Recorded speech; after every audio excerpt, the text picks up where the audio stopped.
ബുദ്ധിരാക്ഷസൻ, തികഞ്ഞ പോരാളി, charming attitude, ഒറ്റ വാക്കിൽ പറഞ്ഞാൽ ഐക്കണിക് ജെന്റിൽമാൻ. പറഞ്ഞു വരുന്നത് ലോക സിനിമയിലെ തന്നെ പകരം വെക്കാനില്ലാത്ത ഒരു കഥാപാത്രത്തെക്കുറിച്ച്. The name is Bond. James bond.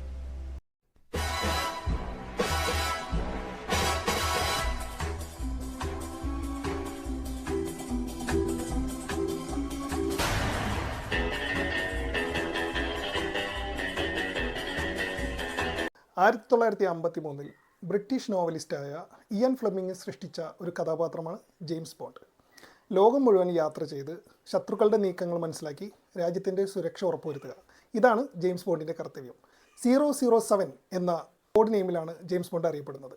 James bond എന്ന കഥാപാത്രത്തെ ആധാരമാക്കി ഏകദേശം 12ഓളം നോവലുകളാണ് ഇയൻ ഫ്ലെമിംഗ് രചിച്ചിട്ടുള്ളത്. 1960കളിലാണ് ജെയിംസ് ബോണ്ടിനെ ബേസ് ചെയ്ത് സിനിമകൾ നിർമ്മിക്കുന്നതിനെക്കുറിച്ചുള്ള ചർച്ചകൾ നടക്കുന്നത്. 1962 ആദ്യ സിനിമയും ഇറങ്ങി, ഡോക്ടർ നോ. അവിടുന്ന് 2021 വരെ 25 സിനിമകൾ. 2021 പുറത്തിറങ്ങിയ നോ ടൈം ടു ഡൈ ആണ് അവസാനമായി ഇറങ്ങിയ ജെയിംസ് ബോണ്ട് ചിത്രം. ലോകത്ത് തന്നെ ഏറ്റവും അധികം ഭാഗങ്ങൾ ഇറങ്ങിയിട്ടുള്ളതും ഏറ്റവും സക്സസ്ഫുമായിട്ടുള്ള ഒരു ഫിലിം ഫ്രാഞ്ചൈസിയാണ് ഇന്ന് ജെയിംസ് ബോണ്ട്. ജെയിംസ് ബോണ്ട് എന്ന കഥാപാത്രത്തിൽ നോക്കുകയാണെങ്കിൽ ഒന്നിനും ഒരു കുറവുമില്ലാത്ത ഒരു കഥാപാത്രം എന്ന് ജെയിംസ് ബോണ്ടിനെ വേണമെങ്കിൽ നമുക്ക് വിളിക്കാം. ഉദാഹരണത്തിന്, അദ്ദേഹം ഒരു കള്ളന്റെ പുറകെ ഓടുകയാണെങ്കിൽ ആ കള്ളനേക്കാൾ വേഗതയിൽ ഓടാനുള്ള കഴിവും, ഒരു കള്ളന്റെ പുറകെ കാർ ഓടിച്ചു പോവുകയാണെങ്കിൽ ആ കള്ളനേക്കാൾ വേഗതയിൽ കാർ ഓടിക്കാനുള്ള കഴിവും, ഇനി ആ കള്ളൻ ഒരു പ്ലെയിനിൽ കയറി പോവുകയാണെങ്കിൽ മറ്റൊരു പ്ലെയിൻ എടുത്ത് ആ പ്ലെയിൻ പറത്തി പുറകെ ചെല്ലാനുള്ള കഴിവും ജെയിംസ് ബോണ്ടിനുണ്ട്. അതായത് ജെയിംസ് ബോണ്ടിന് അസാധ്യമായത് ഒന്നുമില്ല.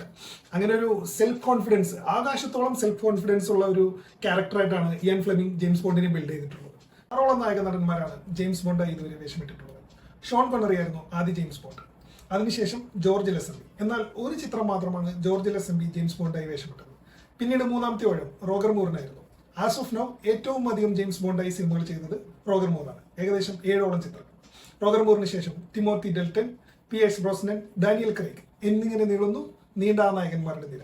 ഇപ്പോൾ പുതിയ ജെയിംസ് ബോണ്ട് ആര് എന്നുള്ള ചോദ്യവും സിനിമാ ലോകത്ത് നടക്കുന്നുണ്ട്. ഒരുപാട് പേരുടെ പേരുകളും ഇതിനോടൊപ്പം കൂട്ടിച്ചേർത്ത് പറയപ്പെടുന്നുണ്ട്. ജെയിംസ് ബോണ്ട് ചിത്രങ്ങൾ കണ്ടിട്ടുള്ള എല്ലാവർക്കും അറിയാൻ കഴിയും, ഇതിലെ നായകന്മാരായി അഭിനയിച്ച 6 പേരിൽ ഏറ്റവും ബെസ്റ്റ് ആര് എന്നുള്ള ചോദ്യം വളരെ ബുദ്ധിമുട്ടായിരിക്കും.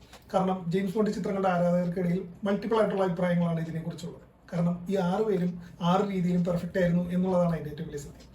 ഏറ്റവും ആദ്യം നായകനായി വന്ന ഷോൺ കോണറി, അദ്ദേഹത്തിന്റെ ഒരു യൂണീക്നെസ്, ഒരു സ്റ്റൈൽ, ഒരു ചാമിങ്നെസ് മറ്റു നടന്മാർക്കില്ല. അതിനുശേഷം വന്ന ജോർജ് ലെസംബി ആയിരിക്കും ഒരുപക്ഷെ ഈ ജെയിംസ് ബോണ്ട് കൂട്ടത്തിൽ അത്ര അധികം ഫാൻ ബേസ് ഇല്ലാതെ. ഒരുപക്ഷെ അദ്ദേഹം ഒരു സിനിമ മാത്രം ചെയ്തുകൊണ്ടായിരിക്കും, ചെയ്യുന്നതിന് മുമ്പ് തന്നെ ഒരു സിനിമ മാത്രമേ ഞാൻ ജെയിംസ് ബോണ്ടായിട്ട് അഭിനയിക്കുള്ളൂ, ഇതിനുശേഷം ജെയിംസ് ബോണ്ട് പരമ്പരയിൽ ഞാൻ തുടരില്ല എന്നുള്ള എഗ്രിമെന്റോടുകൂടി തന്നെയാണ് അദ്ദേഹം വന്നത്. പിന്നീട് അതിനുശേഷം റോഗർ മൂർ, ഏറ്റവും അധികം ജെയിംസ് ബോണ്ടായിട്ട് അഭിനയിച്ച റോഗർ മൂർ ആണ് ഒരുപക്ഷെ ഈ വേഷത്തിൽ സ്വയം ഏറ്റവും കൂടുതൽ സന്തോഷിച്ച നടൻ എന്ന് വേണമെങ്കിൽ പറയാം. കാരണം 7ഓളം സിനിമകൾ ചെയ്തിട്ടും ഇനി ഞങ്ങൾ മറ്റൊരു ജെയിംസ് ബോണ്ടിനെ അന്വേഷിക്കുകയാണ് എന്ന് സിനിമാ പ്രവർത്തകർ പറഞ്ഞപ്പോൾ പുള്ളിക്കത് വളരെയധികം വിഷമമായിരുന്നു എന്ന് അന്ന് വാർത്തകളുണ്ടായിരുന്നു. 7ഓളം സിനിമകൾ ചെയ്തെങ്കിലും തനിക്ക് ഇനിയും ജെയിംസ് ബോണ്ടായിട്ട് അഭിനയിക്കണം എന്നുള്ള ആഗ്രഹം അദ്ദേഹം പറഞ്ഞതായി പറയപ്പെടുന്നുണ്ട്. 4ാമതായി വന്ന തിമോത്തി ഡെൽട്ടൺ 2 ചിത്രങ്ങളാണ് ചെയ്തിട്ടുള്ളത്. 87 ഇറങ്ങിയ എ ലിവിംഗ് ഡേ ലൈറ്റും 89 ഇറങ്ങിയ ലൈസൻസ് ടു കില്ലും. തിമോത്തി ഡെൽട്ടനെ മറ്റു ജെയിംസ് ബോണ്ടിൽ നിന്ന് വ്യത്യസ്തനാക്കുന്നത് എന്താണെന്ന് വെച്ചാൽ, ജെയിംസ് ബോണ്ട് എന്ന നോവൽ എഴുതിയ ഇയൻ ഫ്ലെമിംഗ് അദ്ദേഹത്തിന്റെ ബുക്കുകളിൽ വരച്ച ഒരു ജെയിംസ് ബോണ്ടിന്റെ രൂപമുണ്ടായിരുന്നു. ഈ രൂപത്തോട് വളരെയധികം സിമിലർ ആയിരുന്നു തിമോത്തി ഡെൽട്ടൺ. അതുമാത്രമല്ല, നോവലിലെ ജെയിംസ് ബോണ്ടിനെ കുറിച്ച് വർണ്ണിക്കുന്ന രീതികൾ, അദ്ദേഹത്തിന്റെ ചില പ്രവൃത്തികൾ, വേഷധാരണം, ബിഹേവിയർ എല്ലാം തിമോത്തി ഡെൽട്ടനോട് വളരെയധികം മാച്ചബിൾ ആയിരുന്നു. ഒരുപക്ഷെ ജെയിംസ് ബോണ്ടായിട്ട് അഭിനയിച്ച മറ്റു നടന്മാരിൽ ഏറ്റവും അണ്ടർ റേറ്റഡ് ആയിട്ടുള്ള ജെയിംസ് ബോണ്ട് ആരെന്നുള്ള ചോദ്യത്തിന് ഉത്തരം തിമോത്തി ഡെൽട്ടൻ തന്നെയായിരിക്കും. ജെയിംസ് ബോണ്ട് എന്ന കഥാപാത്രത്തിന് വേറൊരു മാനം, ഒരു ഹാൻസം മാൻ എന്നുള്ള ലുക്ക് കൊടുത്തത് ശരിക്കും പിയേഴ്സ് ബ്രോസ്നന്റെ വരവോടുകൂടിയാണ്. 1995 ഇറങ്ങിയ ഗോൾഡൻ ഐ എന്ന വൻ സക്സസ് ചിത്രത്തിലൂടെയാണ് പിയേഴ്സ് ബ്രോസ്നൻ വരുന്നത്. ഒരുപക്ഷെ ജെയിംസ് ബോണ്ടിന് ലോകം മുഴുവൻ ഏറ്റവും അധികം ആരാധകരെ നേടിക്കൊടുക്കുന്നതിൽ പിയേഴ്സ് ബ്രോസ്നന്റെ പ്രസൻസ് വളരെയധികം ഇമ്പോർട്ടന്റ് ആയിരിക്കും. പിയേഴ്സ് ബ്രോസ്നന് ശേഷം ഏറ്റവും അവസാനമായി ജെയിംസ് ബോണ്ടായി മാറിയത് ഡാനിയൽ ക്രെയ്ഗ് ആയിരുന്നു. ഡാനിയൽ ക്രെയ്ഗ് മറ്റ് ജെയിംസ് ബോണ്ടിനെ അപേക്ഷിച്ച് കുറച്ചും കൂടി റൂഡും കുറച്ചും കൂടി കണ്ണിങ്ങുമായിരുന്നു. ഒരു സാഡ്നെസ് എപ്പോഴും ഡാനിയൽ ക്രെയ്ഗിന്റെ ജെയിംസ് ബോണ്ടിന് ഉണ്ടായിരുന്നു. മറ്റ് ജെയിംസ് ബോണ്ടുകളെ അപേക്ഷിച്ച് ഡാനിയൽ ക്രെയ്ഗിന്റെ ജെയിംസ് ബോണ്ട് കുറച്ച് ഷാഡോ, കുറച്ചൊരു ഡാർക്ക് ഷെയ്ഡർ ജെയിംസ് ബോണ്ട് ആയിരുന്നു. 12ഓളം നോവലുകൾ, 25ഓളം സിനിമകൾ, 63 കൊല്ലങ്ങളായി ഇതുവരെ നിറം മങ്ങാതെ നിൽക്കുന്ന ഒരു ഐക്കണിക് കഥാപാത്രം, അത് തന്നെയാണ് ജെയിംസ് ബോണ്ട്. ഇന്നും ജെയിംസ് ബോണ്ടിന് ആരാധകരെ ഏറെയാണ്. എന്തിന്, നമ്മൾ നമ്മുടെ ഫ്രണ്ട്സിന്റെ ഇടയിൽ ഇരിക്കുമ്പോൾ എന്തെങ്കിലും ക്രൂക്കഡായിട്ട് അല്ലെങ്കിൽ കുറച്ച് ഇന്റലിജന്റ് ആയിട്ട് പറയുകയാണെങ്കിൽ നമ്മുടെ ഫ്രണ്ട്സ് നമ്മളോട് തമാശ കഴിക്കും, നീ എന്താണ് ജെയിംസ് ബോണ്ടാണോ? അതാണ് ജെയിംസ് ബോണ്ടിന്റെ ജനപ്രീതി. അപ്പോൾ ഇനി പുതിയൊരു ജെയിംസ് ബോണ്ട് വരികയാണെങ്കിൽ ആരായിരിക്കും എന്നാണ് നിങ്ങൾ കരുതുന്നത്?